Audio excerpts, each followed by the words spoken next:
Hello everyone, কেমন আছো তোমরা সবাই? আশা করি সবাই খুব ভালো আছো। আগের ভিডিওতে আমি এই কেকটা কিভাবে ক্রাম কোটিং করেছি, কিভাবে কাটিং করেছি, কিভাবে স্কোয়ার কেককে কেটে আমি ওয়ান বানিয়েছি, আর ওই এইটটা কিভাবে বানিয়েছি গোল কেককে কেটে, সেই সমস্ত ভিডিও কিন্তু আমি এর আগের ভিডিওটাতেই শেয়ার করে দিয়েছি।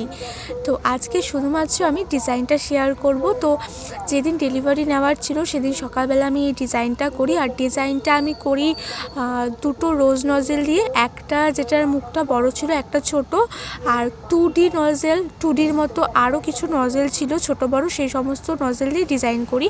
আর এখানে দেখো আমি কয়েকটা গোলাপ বানিয়ে নিই। আমাকে কিন্তু যেই বোনটা আর কি অর্ডার করেছিল, যার বার্থডে ছিল, তার 18, এটা 18 বছরের জন্মদিন, তাই সে এই কেকটা আমাকে অর্ডার করেছিল।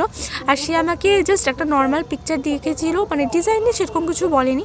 ডিজাইনটা আমি নিজে থেকেই করি, আর করার পরে এতটা সুন্দর লাগছে, আমি নিজেও ভাবিনি যে এতটা বেশি সুন্দর লাগবে ডিজাইনটা দেখতে। আর উপর থেকে আমি দু একটা বাটারফ্লাই বসিয়ে দিয়েছিলাম, কিছু স্প্রিঙ্কেল দিয়ে দিই, হোয়াইট সুগার বল। আর দেখো লাস্টে কেকটার ফাইনাল লুকটা, আমি তো জাস্ট চমকে গেছি দেখেছে, এতটা সুন্দর লাগছিল দেখতে। জানি না তোমরা ভিডিওটা কতটা বুঝতে পারছো, কিন্তু সামনে থেকে কেকটা সত্যি অনেক সুন্দর লাগছিল।